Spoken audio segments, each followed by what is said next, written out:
Hey guys, I hope you're having a blessed day. I just want to make a quick video with a recap and to explain where I am at this moment. There's this beautiful lake behind me, and I'll get to that in a minute. So I left Illinois in March, and I've logged about 11,000 miles on my car so far. And yes, I've had to have an oil change. When I was in Savannah, I had an oil change, and a couple other things had to be attended to, which were just maintenance things. But so I left Illinois March 17th and traveled into Nebraska, up into Wyoming, visited family in both places, then down into Reno and into Lake Tahoe. And I think I talked about that in an earlier video about how beautiful Lake Tahoe is in the spring. It was gorgeous. And then into California, where I stayed a couple of weeks, mostly in the Bay Area.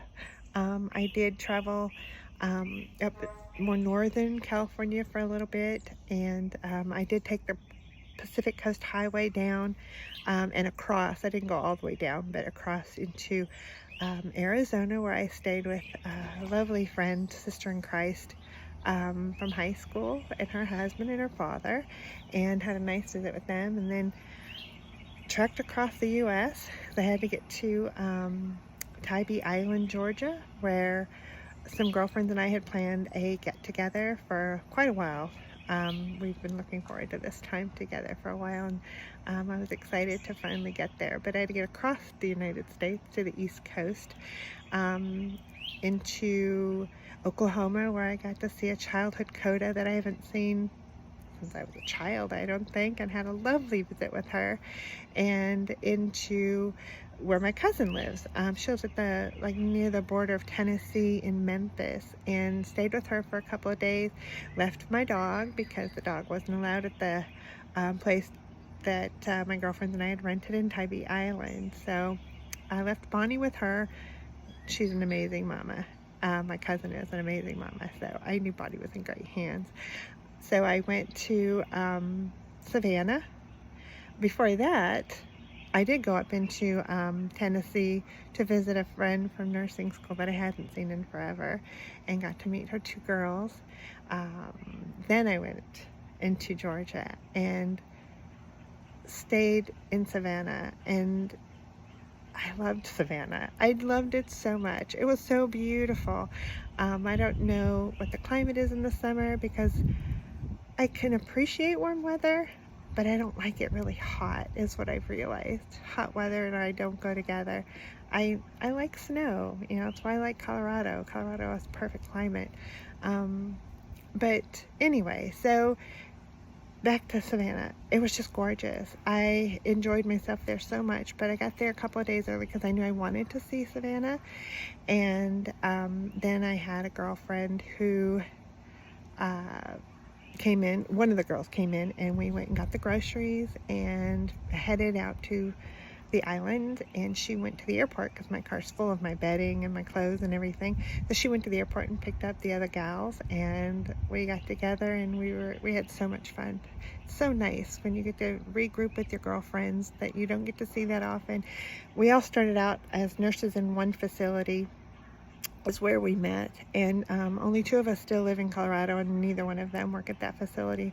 I take that back, one of them still does. But anyway, so yeah, so life moves on, and we all moved all over the country, but it's so nice to reconnect and just be with each other and enjoy each other. And went to the beach, and the beach, see, if I want to live somewhere near the beach, it's hard to find snow at the beach, but I'm sure there are places that maybe in the Northeast that you can get snow as well as the beach. So I'm only talking that way because I've had people say, where are you going to end up? I really don't know. I don't know where this adventure is going to end up. I don't know where the Lord's going to lead me at the end of the adventure.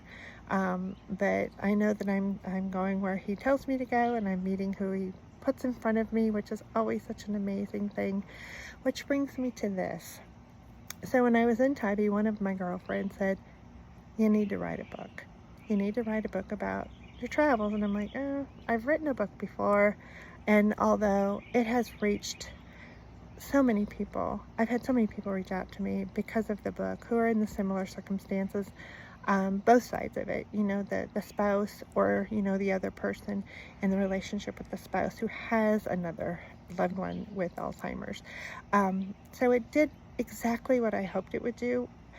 The other thing that I really hoped my book would do, my first book, Bleeding Hearts, I hoped that it would bring awareness to people of the difficulties of having a spouse with Alzheimer's or a dementia or any kind of terminal illness for that matter. But more than anything, I was hoping that people could see that this is something that is maybe not everybody's opinion, maybe not everyone agrees with it, but there's no room to judge anyone. Unless you walk in those shoes, you can't say, oh, I would never do that. You don't know. You never know. So I believe in the phrase, never say never. And don't judge when people make those decisions. I follow several Facebook pages that have support for people with dementia, their caregivers. And there's so much that they go through every single day, almost every single moment of every single day. And for anyone to make judgments on any decisions they make is so wrong. First of all, we are not to judge. God tells us clearly we are not to judge.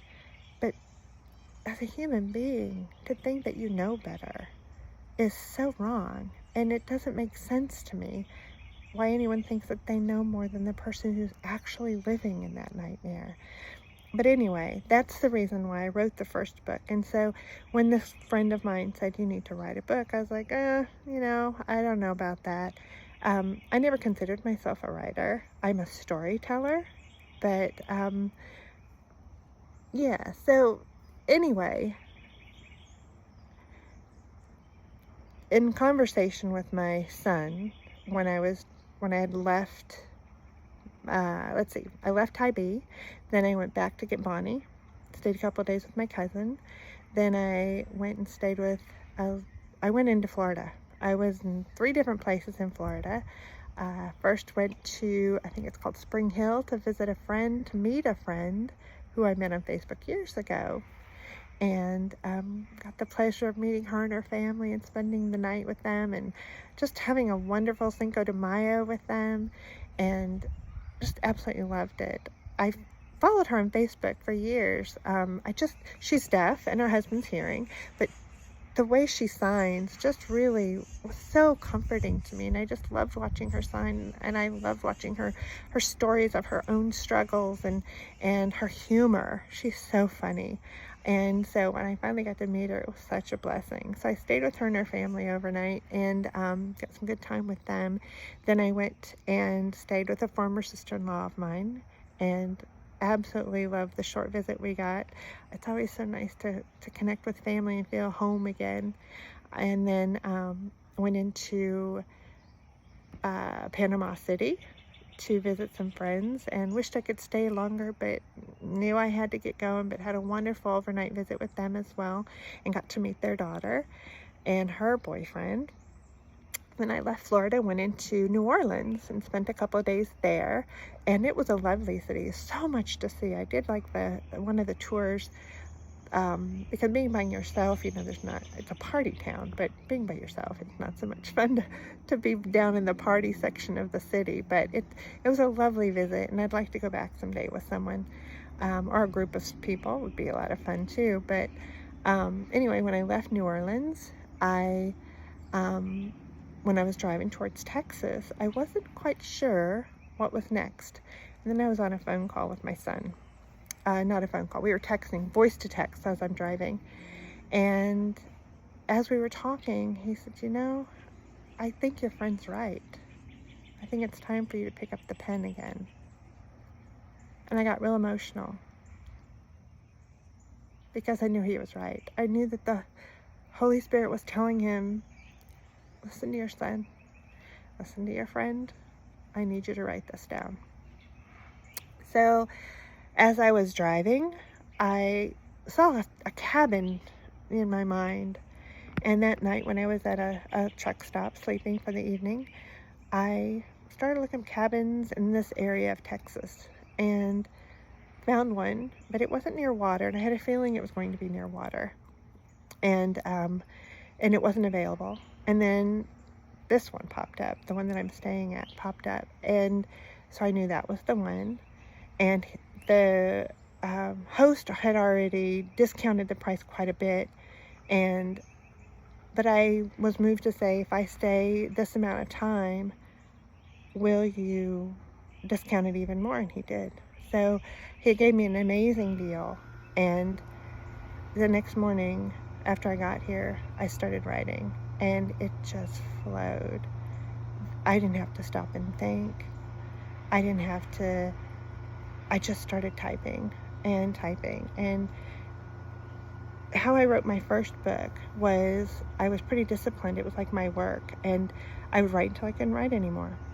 And so that's how I thought, well, I'll do it that way again. It worked for me last time. And so every day, some days I write a lot more than others, but every day I write a substantial amount. And it's so moving to me to not only relive all of the stories that I'm writing about, but to feel that God's leading the narrative.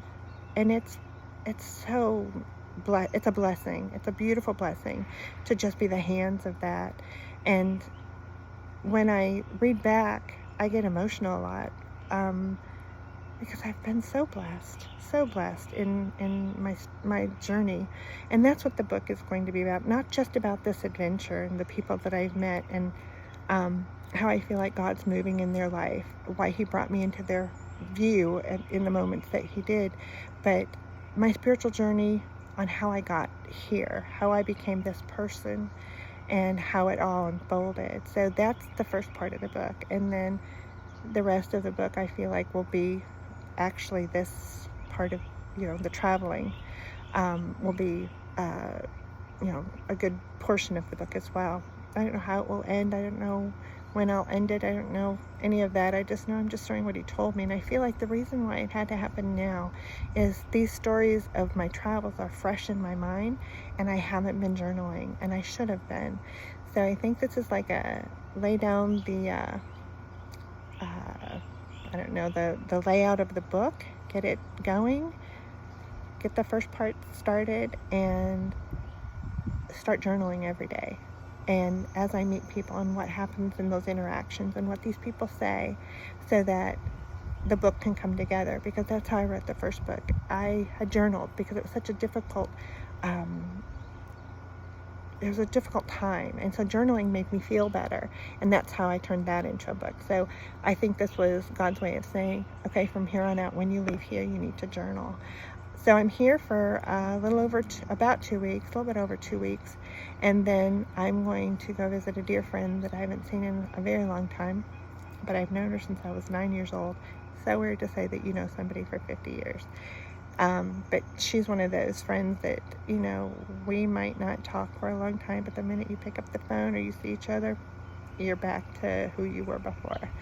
So I'm going to spend some time with her and her husband, and then I will be helping my cousins with my late uncle's estate sale and spending time with family there. So, that's the plans for the next month. And then I promised my granddaughter I would be with her on her birthday, so I'll be going back to Illinois at some point, and then I feel like I'll be going into Michigan. But we'll see. We'll see how the Lord leads me. I start to think a plan's going to go one way, and he leads me a different way, and I just go. I just go where he tells me to go. So anyway, just wanted to give you an update. I'm just kind of hunkered down right now. I will probably make another video or two before I leave this place. And that's it. That's what I'm doing right now in a nutshell. And I'm so blessed. This is a gorgeous place. At night it's so loud with so many noises. Bonnie and I take nice long walks every day. I can't call it a hike because it's not really trees. I mean, there's trees, but it's not like through a forest. So it's more of a walk. But we take these nice long walks in the morning because it gets really hot. But enjoying every moment here. And just wanted to give you guys that update and let you know that I love you, and so does God. And I will talk to you soon. Have a blessed day.